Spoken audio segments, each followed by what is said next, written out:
March 1945. Along the west bank of the Rhine River, German observers from the Wehrmacht's 86th Corps stared through field glasses into the gloom, a knot of cold fear tightening in their stomachs. What they saw was the physical manifestation of their high command's worst nightmares. An American army, vast and bristling with menace, was assembling for the final push into the heart of the Reich. The intelligence reports flooding back to German headquarters painted a terrifying picture. Two entire American infantry divisions, the 30th and the 79th, were massing just 10 miles south of the 9th Army's suspected crossing point. That was a force of between 30 and 40,000 men, a steel behemoth of tanks, artillery, and transport, preparing to smash its way across the river. Through the haze, German reconnaissance could make out the unmistakable silhouettes of M4 Sherman tanks, their long gun barrels pointed menacingly toward the fatherland. Motor pools teemed with jeeps and trucks. Artillery batteries, hundreds of them, were dug in, their crews making final preparations. The sounds of the coming onslaught carried across the water on the night air, a symphony of industrial warfare. The clatter of tank treads, the shouts of officers, the grinding gears of heavy machinery, the low, constant rumble of an army on the move. The sound was so immense, so overwhelming, it could be heard nearly 15 miles away, a promise of imminent, unstoppable violence. The German commanders, already reeling from months of retreat, reacted exactly as the Americans had hoped. They shifted their precious, dwindling reserves, repositioning artillery and panzer divisions to meet this colossal threat head-on. They prepared to throw everything they had left at this massive American concentration, bracing for a brutal, bloody battle to defend the Rhine. What they didn't know, what they couldn't possibly comprehend, was that the entire 40,000-man army they were preparing to fight was an illusion. The tanks that instilled such fear were 93-pound rubber balloons inflated by bicycle pumps and air compressors. The artillery pieces were inflatable decoys. The deafening sounds of armor and men were elaborate recordings engineered by Bell Labs, blasting from 500-pound speakers mounted on half-tracks. The bustling soldiers were a mere 1,100 men, a highly creative and bizarre collection of artists, designers, advertising executives, and theater technicians. They were the 23rd Headquarters Special Troops, the Ghost Army, and they were in the middle of their final, most audacious, and most critical performance of the war. These masters of deception, these combat con artists, were about to save thousands of lives by turning the European front into the world's most dangerous stage. The German army was not facing a military force. They were facing the most elaborate, high-stakes theatrical production in history, and they had front-row seats to their own destruction. The birth of an idea. The concept of military deception was as old as warfare itself, but the industrial scale of the Second World War demanded a new kind of trickery. The inspiration for America's Ghost Army was born not in Washington, but in the blistering deserts of North Africa. In late 1942, during the pivotal Battle of El Alamein, British forces under General Montgomery executed Operation Bertram, a masterful large-scale deception. They used dummy tanks, fake supply dumps, and counterfeit radio traffic to fool Field Marshal Rommel into believing the main Allied attack would come from the south, when in fact it was planned for the north. The ruse worked perfectly, contributing significantly to a decisive Allied victory that turned the tide of the war in Africa. Watching from London were two forward-thinking U.S. Army planners, Colonel Billy Harris and Major Ralph Ingersoll. They recognized that the British success at El Alamein was not just a clever tactic, but a revolutionary new form of warfare, perfectly suited to American strengths. Ingersoll, in particular, was an unlikely military strategist. Before the war, he had been a controversial and flamboyant celebrity journalist, a man more accustomed to newsrooms than war rooms. But he possessed a keen understanding of psychology and presentation, and he saw the potential to weaponize illusion on an unprecedented scale. He and Harris became the driving force, the brainchild behind what would become America's first mobile, multimedia, tactical deception unit. On December 24, 1943, their advocacy bore fruit. A formal top-secret memo was dispatched from London to the War Department in Washington, requesting the immediate creation of a dedicated field deception unit. The need was urgent.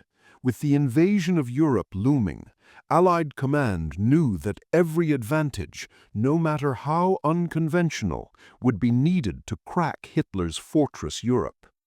Less than a month later, on January 20, 1944, the request was granted. The 23rd Headquarters Special Troops was officially activated at Camp Forest, Tennessee. It was a unit with no precedent in American military history, a strange hybrid of combat engineering and creative artistry, authorized for a strength of 82 officers and 1,023 enlisted men. The recruitment process was as unorthodox as the unit's mission. Instead of seeking out seasoned infantrymen or hardened tankards, the Army scoured the nation's art schools, advertising agencies, sound studios, and theater companies. They were looking for a different kind of soldier: painters, architects, illustrators, set designers, sound engineers, and actors. They found a concentration of creative talent unlike any other in the U.S. Army. Among the recruits were men who would later define post-war American culture. There was a young Bill Blass, who would go on to become a titan of the fashion industry. In his downtime, he would read Vogue in his foxhole and sketch designs for women's clothing. There was Ellsworth Kelly, who would become a celebrated minimalist painter. There was Art Kane, a future photographer whose work would include the iconic 1958 image of 57 jazz musicians gathered on a Harlem stoop.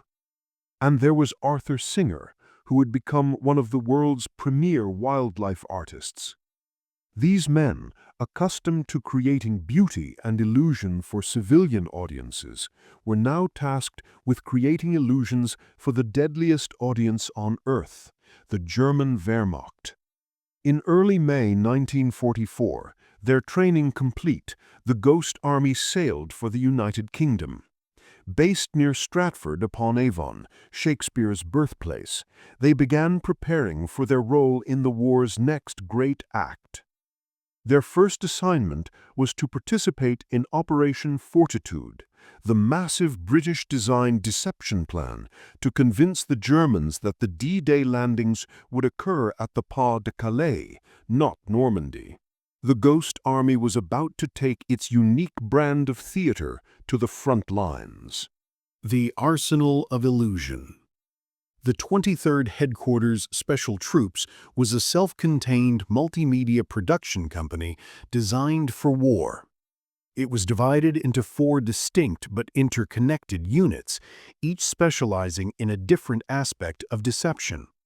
Their combined efforts created a believable multi-sensory illusion of a massive military force that simply wasn't there. The first and most visually striking component was the 603rd Camouflage Engineers. This was the unit of artists and designers tasked with creating the physical appearance of an army. Their primary tools were hundreds of inflatable decoys, brilliantly engineered pieces of rubber that could mimic the U.S. Army's most powerful weapons. There were M4 Sherman tanks, 155mm long-tom artillery pieces, jeeps, trucks, and even L-5 observation planes. These decoys were masterpieces of deceptive design. An inflatable Sherman tank, which from the air was indistinguishable from the real 30-ton machine, weighed a mere 93 pounds and could be inflated in minutes by a four-man crew using air compressors or even simple bicycle pumps. This meant 4 soldiers could simulate a 60,000-pound armored vehicle in the time it took a real tank crew to start their engine. The 603rd operated like a Hollywood set design department. They would create dummy airfields, sprawling motor pools, and entire artillery batteries in a matter of hours. Their deception was nuanced and psychologically astute. They understood that perfect camouflage was suspicious. Instead, their decoys were often camouflaged imperfectly, with the corner of a tank or the barrel of a cannon left intentionally sticking out from under a camouflage net.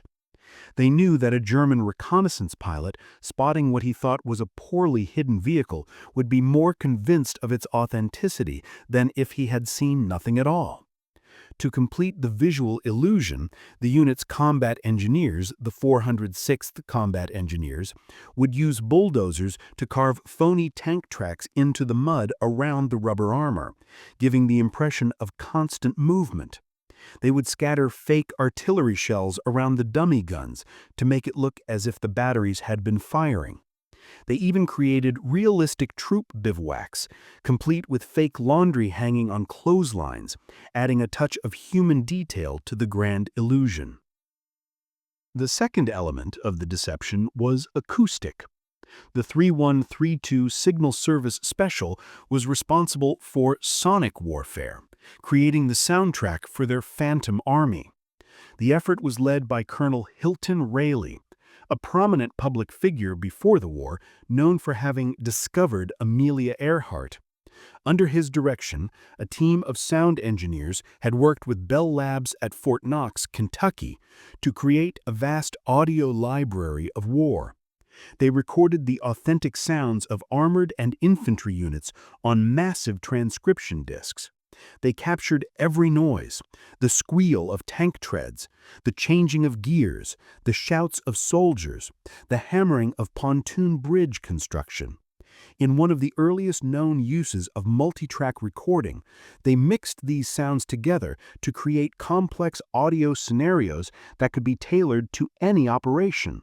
To deploy this sonic arsenal, the unit used state-of-the-art wire recorders to play the tracks through powerful amplifiers connected to enormous 500-pound speakers mounted on the back of half-tracks. The sound was immense. On a clear night, the recordings could be heard up to 15 miles away, convincing German listeners that entire divisions were on the move just over the horizon. The third pillar of their strategy was radio deception, or spoof radio, handled by the Signal Company Special. This was perhaps their most technically sophisticated and crucial task. German intelligence, they knew, relied heavily on radio intercepts. By some estimates, up to 75% of their frontline intelligence came from listening to Allied radio traffic. The Ghost Army's operators created phony radio traffic nets, broadcasting a constant stream of coded messages that mimicked the chatter of a real division headquarters. Their true genius, however, lay in their ability to impersonate individual radio operators. Every Morse code operator has a unique sending style, a rhythm and cadence as distinctive as a signature, known as a fist. German radio intelligence was adept at identifying these fists and could track a unit's movement simply by following its radio operator. The Ghost Army's signalmen were trained to perfectly mimic the fist of the operator from the real unit they were impersonating. So when a real division packed up and moved out under radio silence, the Ghost Army would take its place on the airwaves, broadcasting with the departed operator's exact style. The Germans, hearing the familiar fist, would be convinced the unit was still in place. It was a feat of mimicry so precise that it was thought to be impossible, and it kept the enemy perpetually in the dark. The final element was atmosphere, the theatrical touches that sold the illusion on the ground. This was where the unit's actors and showmen shined. Soldiers would impersonate high-ranking officers, with sergeants sewing 2 stars onto their collars to pose as a major general. They would drive through local towns in official-looking jeeps, knowing that German spies and local sympathizers were everywhere. Other soldiers, assigned to what they called loose talk duty, would visit local bars and cafes, deliberately spreading false intelligence about troop movements and supply buildups, ensuring their disinformation was overheard. They meticulously altered their own identities, sewing counterfeit or actual shoulder patches of the divisions they were impersonating onto their uniforms. They painted the correct bumper markings on their vehicles. To simulate the movement of motorized infantry, a few covered trucks with a handful of soldiers visible in the back would be driven in a continuous loop, creating the impression of a long, endless convoy. It was a complete, multimedia, and utterly convincing performance. The European Tour. The Ghost Army performed more than 20 deception campaigns across the European theater, from the beaches of Normandy to the banks of the Rhine. Each operation was a high-stakes performance, blending art, science, and raw courage. Their debut on the continent was modest. Just 8 days after the D-Day landings, on June 14, 1944, a small 17-man platoon landed on the still perilous Omaha Beach. Their mission was to set up dummy artillery placements to draw German fire away from real American batteries, a small but vital contribution to securing the fragile Normandy beachhead. Their first full-scale production came in August 1944, during the brutal fight for the port city of Brest in Brittany. In Operation Brittany, the Ghost Army was tasked with simulating the entire 6th Armored Division to aid in the encirclement of the city. For the first time, they deployed all 4 of their deception techniques simultaneously. Rubber tanks clogged the roads, the sounds of armor echoed through the forests, phantom radio operators filled the airwaves with fake traffic, and actors in colonels' uniforms roamed the local villages. The deception was so effective that they successfully drew German fire and tied up defenders who were desperately needed elsewhere. The illusion was so convincing, in fact, that a real American tank battalion, confused by the fake positions, mistakenly moved into the dummy area, a testament to the realism of their craft. The operation earned one of its platoon leaders, Lieutenant William Aleopoulos, the Bronze Star for his service. Just a month later, in September 1944, they faced their most perilous mission yet. During General George S. Patton's aggressive push toward Germany, his Third Army had outrun its supply lines, opening a dangerous 70-mile gap in the American front near Metz. The line was stretched perilously thin, vulnerable to a devastating German counterattack. The Ghost Army was ordered to fill that gap. For 7 terrifying days, the 1,100 men of the 23rd held a 70-mile front against the German army with nothing more than a bunch of rubber tanks and sound effects. They created the illusion that a full army was dug in and waiting, convincing German reconnaissance that the line was secure. They held on, praying their bluff wouldn't be called until the real U.S. 83rd Division could arrive to plug the gap for good. It was an act of extraordinary nerve, a military poker game where the stakes were thousands of American lives. In December 1944, as the Battle of the Bulge erupted, the unit had a brush with disaster. They were positioned directly in the path of the massive German offensive, but were pulled out of the line for a new assignment just hours before the attack began, narrowly avoiding annihilation. Even then, their skills were called upon. Their radio deception unit was later instrumental in helping with the relief of the besieged American forces at Bastogne, creating phantom radio traffic that confused German intelligence about the direction and strength of Patton's relief column. While their operations were designed to avoid direct combat, the danger was ever present. Their mission was to draw the enemy's attention, and with that attention often came artillery fire. March 12, 1945 became the unit's deadliest day. While impersonating the 80th Infantry Division, they drew a German artillery barrage that was all too real. 2 soldiers were killed and 15 were wounded, a tragic reminder that their war of illusion was fought with real blood. Their final and most spectacular performance was Operation Viersen in March 1945. The U.S. Ninth Army was preparing for its major thrust across the Rhine River, the last great natural barrier protecting Germany. The Ghost Army's mission was to be the ultimate diversion. Under the command of leaders like Captain George Rebb of the 406th Engineer Combat Company, the full 1,100-man unit set up their grandest illusion yet, positioning themselves 10 miles south of the actual crossing point. Their task was to simulate 2 entire divisions, the 30th and 79th Infantry Divisions, a combined force of 30,000 to 40,000 men. They deployed over 600 inflatable dummies. For 48 hours straight, their speakers blasted the sounds of an army preparing for a massive assault. Their radio operators generated a blizzard of fake traffic. The performance was flawless. When American forces later captured German military maps, they found the 79th Infantry Division marked right where the Ghost Army had portrayed it. The German High Command had completely fallen for the ruse, diverting critical forces to counter the Phantom Army.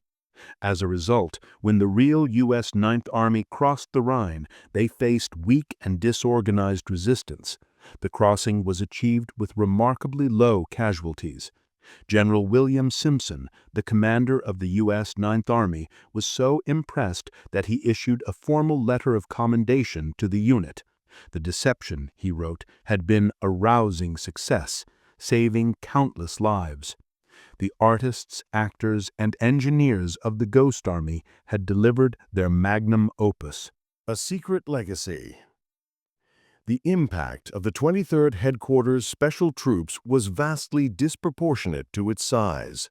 A U.S. Army report written after the war but kept classified for decades concluded, "Rarely, if ever, has there existed a group of such few men which had so great an influence on the outcome of a major military campaign." Conservative military estimates credit the Ghost Army with saving the lives of between 15,000 and 30,000 American servicemen. By creating confusion and diverting enemy forces at critical moments, they allowed real American units to fight and win with fewer casualties. And they achieved this with minimal losses of their own. Throughout their entire deployment, the unit suffered only 3 men killed in action and approximately 30 wounded. When the war ended, the soldiers of the Ghost Army returned to the United States in July 1945, but their story did not come with them. They were sworn to absolute secrecy, strictly prohibited from discussing their exploits even with their closest family members. Their innovative and highly effective methods of deception were deemed too valuable to be made public. The Cold War was beginning, and the U.S. military wanted to ensure that their playbook of illusion did not fall into the hands of the Soviet Union. For over 50 years, the unit's records remained classified. The story of the Ghost Army was itself a ghost, a hidden chapter in the history of World War II. It was not until 1996 that their incredible story was officially declassified and shared with the world. While their military exploits remained a secret, the unit's members quietly began to reshape American culture. The 603rd Camouflage Engineers in particular had served as a remarkable incubator for a generation of young artists. Freed from the constraints of the traditional art world and bonded by their shared secret experiences, they returned home with a unique perspective and a powerful creative drive. Fashion designer Bill Blass built a global empire. Ellsworth Kelly became a pioneer of minimalist painting, his work celebrated in museums around the world. Art Kane revolutionized photography.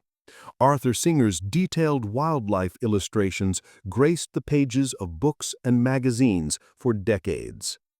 These men, and many others from the unit, established successful careers in art, design, architecture, and advertising, their wartime creativity flowing into the mainstream of post-war American life. Decades passed, and the veterans began to age, their secret still largely unknown. But a new fight was beginning, the fight for recognition. Led by Rick Baer, producer and director of the 2013 documentary The Ghost Army, a small group of historians and family members formed the Ghost Army Legacy Project.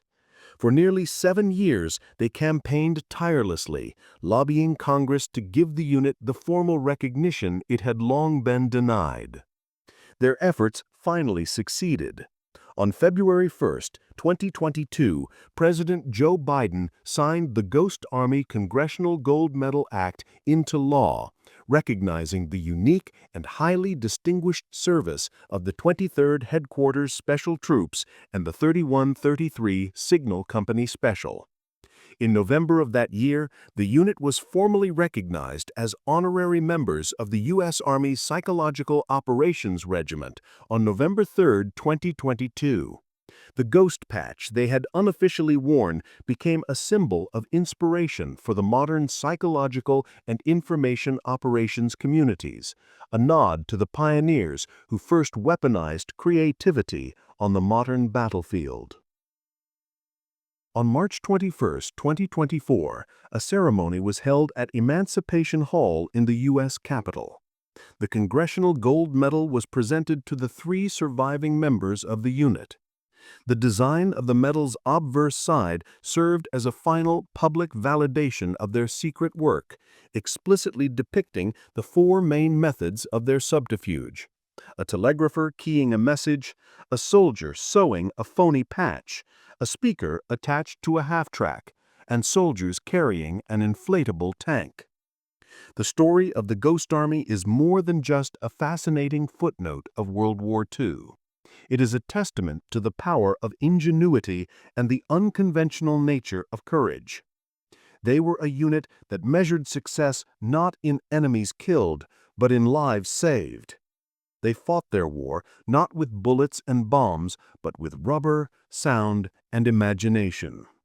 While other soldiers were trained to kill, these men were trained to deceive, to manipulate the enemy's perception of reality on a grand scale. Their battlefield was the human mind. For half a century, their legacy was silence.